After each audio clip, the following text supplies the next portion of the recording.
Analyst Javed Rana joins us live from Pakistan to discuss the G20 summit in Brazil and its possible impact on regional and global peace and security amid growing geopolitical tensions. Good to see you, Javed. Now, how might the summit influence diplomatic relations among major powers amid rising global polarization? Obviously, there is a huge polarization in the world. But at this particular point of time, when Donald Trump is there as a president-elect, there were some signs, there were some hopes that at least so far as the Russia-Ukraine conflict is concerned, that is going to be subside sooner or later. But again, it looks like that the outgoing President Biden, Joe Biden, has made some sort of a mischief by allowing Ukraine to use a long-range missiles deep inside Russia. I think going by what Putin has been saying, he has been saying that they have already made his decision in the past, not now. His statement now is somewhat different. He had said that they have changed their nuclear doctrine, and if they find that there is some kind of a long-range nuclear missile, capable missile, if Russia is a hit, and Russia would look into who's supporting Ukraine. And that was an indication that Russia could possibly change their nuclear doctrine.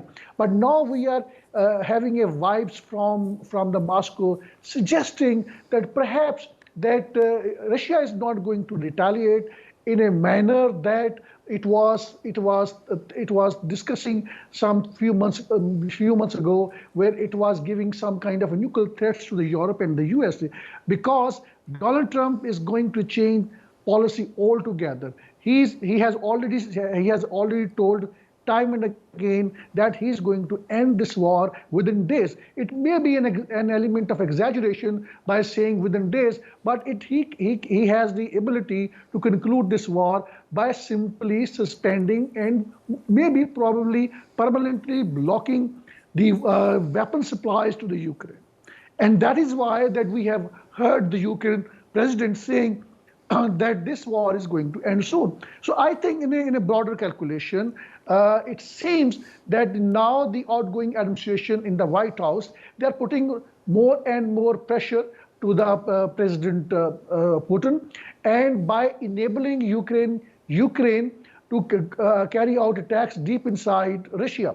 But again, there is also some sort of other clarification that we are hearing from Washington that suggests that these long-range missiles have been actually allowed to the Ukraine to use only in the areas where North Korea's forces have been deployed. There are 10,000 North Korean troops who have been deployed inside Russia in the area which is very close to which Ukraine has occupied. That is a very small, tiny territory which has been Kusak. Its name is Kusak. It has been occupied the Ukraine forces. The very purpose of which was basically on a negotiating table, Ukraine wanted to have a bargaining chip to exchange areas between two countries. That is not going to happen because Ukraine is not right now in a very weak position. In a broader picture, the many countries in Europe have also said that they are not going to allow Ukraine to use a long-range missiles which can hit Russia deep inside. How could Brazil's leadership at the G20 shape the agenda for peace and security in the global south? Well, in the global south, there are two rising powers. More specifically, it's China. China is leading the world now practically, and it is expected to become the world superpower by 2030, which means just after 5 to 6 years, the situation is going to change. Now, Brazil's role, frankly speaking, is not very significant. The fact that it has been hosting this conference. But again, in a broader picture, Russia, it is a China which behind the scene have been calling shots. And it has been the blunders of the Americans and the Europeans that they encouraged. They created a situation in the Ukraine. First approach, Russian government was dislodged, and then it created condition where Russia felt threatened that Ukraine would join NATO, and as a result of which there will be serious threat to the security of Russia, and that forced Moscow to invade Ukraine. So now, winding up that war by another president means that there is going to be no clear edge to Russia, a clear edge to China, which has been silently supporting Russian war agenda on Ukraine, and also there is some kind of edge to Iran and North Korea, who are the allies of the Russia. So the global South, in years to come, I think it will have a greater role in the world's geostrategic and economic politics, because among the G20 countries, there are BRIC countries who have a parallel agenda, and that parallel agenda is to basically bypass the Western banking system. And they have already prepared a plan where they are going to bypass it. I think that is going to serve as a bigger setback, because right now, as we speak, the dollar is a currency which is transacted up to 53, 56% all over the world. And by the end of this decade, I think this situation is going to be changed. At least now, Chinese currency is being traded up to 40%. So with these kind of parallel economic agendas by Russia, by China, under the cloak of BRIC, I think it is going to send a setback to the Western powers, so-called the global North. So in years to come, the USA and the European country would lose their hold onto the international geostrategic politics, and the global South, it will have a clear edge under the leadership of China. China's built-in road projects, it is there in Europe, it is there obviously in Asia, it is there in the African countries. So in that context, I think the Brazil's role is there only to the extent in what manner it is going to support Russia or China in their agenda to basically bypass dollar. And when Chinese currency or the Russian currencies, or for that matter, the local currencies with which the BRIC countries' economy is going to be integrated, I think that will be a setback. And in years to come, I foresee that the BRIC would have a greater role as compared to the other all economic forums. This very conference, this summit level conference, was also supposed to bring reforms, to discuss reforms on how to reform IMF, on how to reform the World Bank, because IMF has been used as a political tool by the Americans against the third world countries for their political agenda. So, and that is why now we have seen that the BRIC has come up with its own development bank, and they don't have those kind of preconditions which IMF always come up with whenever it wants to reform any any country's economy, particularly in Asian countries.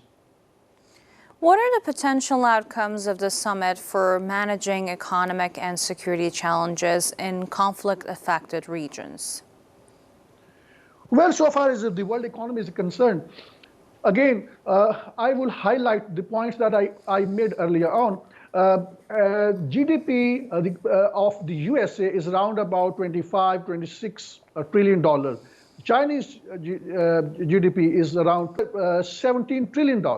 So again, there is a kind of a tough competition right now, but all the indicators are that the Americans would not be able to meet these growing challenges that its economy has been facing.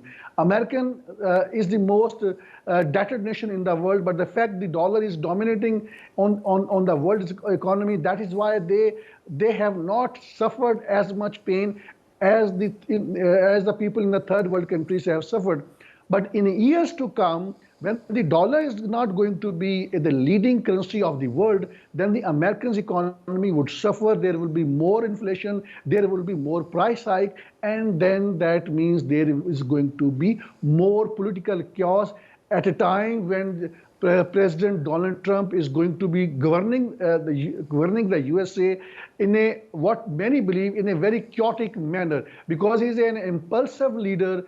Nobody knows what he's going to do, what kind of policy he's going to follow. So I think, and that means if the American economy is in a bad shape, which it would be certainly, that will have its trickle down effects onto the Europe and partially also to the China, because China's exports are also largely dependent onto the US economy. China's it's around 500 billion US dollars export to the USA, and the US export to China is around $148 billion. So again, China will have to also do a lot of work to make it sure what are the alternatives other than USA, because President-elect Donald Trump has announced that he's going to come up with a very heavy tariff. So in a broader picture, I think I can foresee that the Russia-Ukraine war is going to end in probably maybe in the early next year with the clear victory of Russia. That means with the clear defeat of USA, with the clear defeat of the entire Europe. That is going to be on the military front.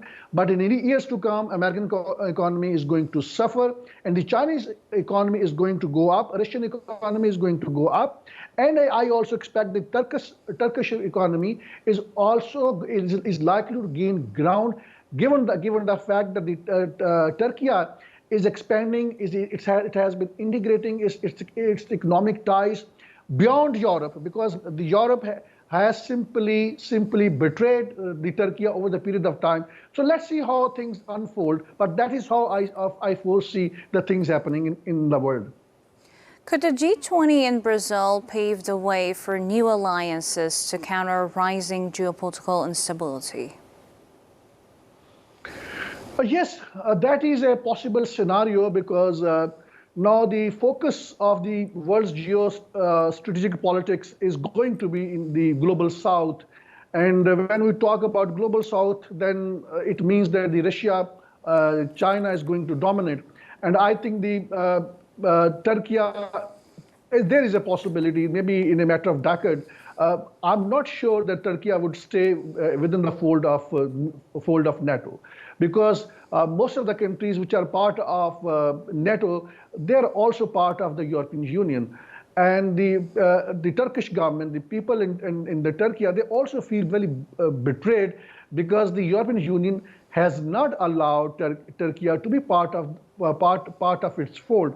So I think possibility is there that since Turkey under President Tayyip Erdogan's leadership has managed a relationship, a multilateral relationship at different platforms, bilaterally with Russia, with China, with all other countries. So possibly Turkey can phase out to these countries in terms of maybe more loose alliances, not necessarily abandoning NATO, and to build up its economy. That is just one part of it. But again, I would say that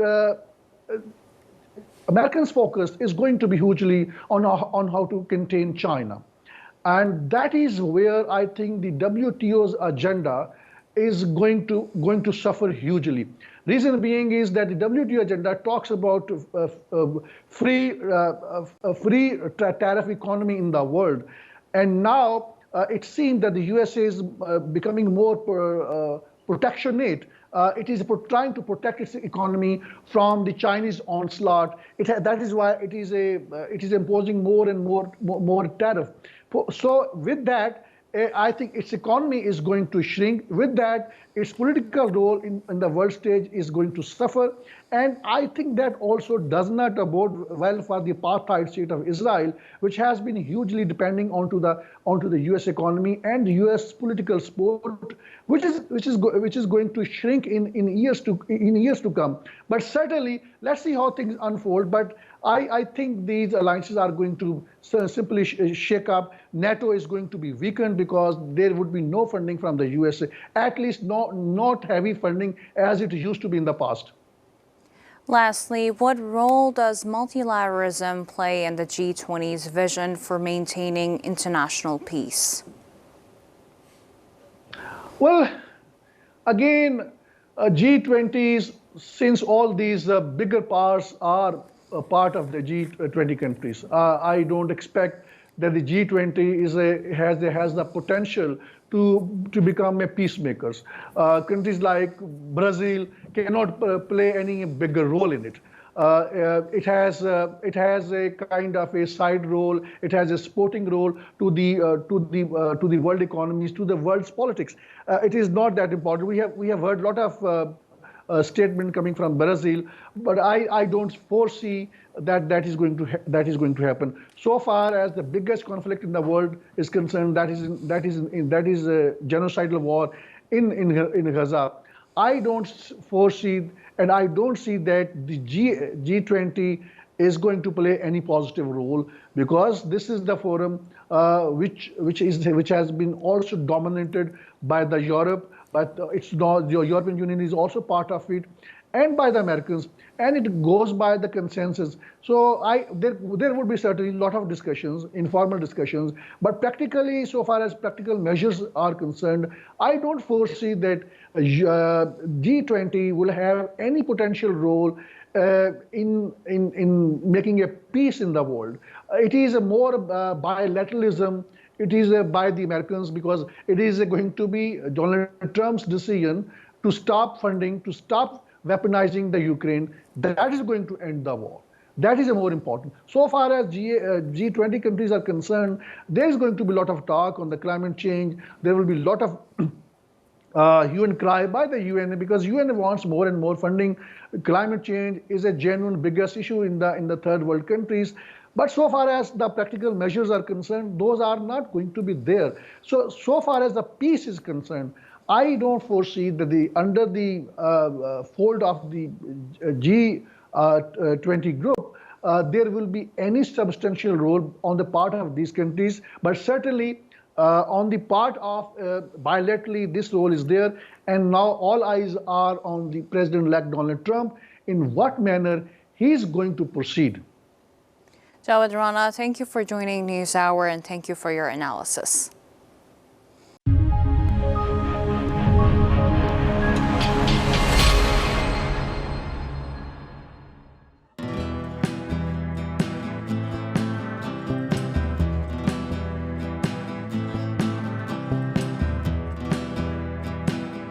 The growing tide of anti-Israel sentiments. What you see behind me is just tip of the iceberg of what is happening in the country. More than half of $52 billion black CIA budget is spent on espionage network in Pakistan. How would you handle it? The US has looked upon Pakistan as an ally at one point, and then as an enemy at the same time. That is going to be the first legal reason on the basis of which he is going to be instantly ousted by the Supreme Court of Pakistan. Joining us live, Javed Rana, who's an expert on politics and geo-strategic issues. In the world politics, which is not being driven by any moral principle, it is being driven by the hard geo-strategic realities. In a broader picture, more countries would aspire to have nuclear weapons.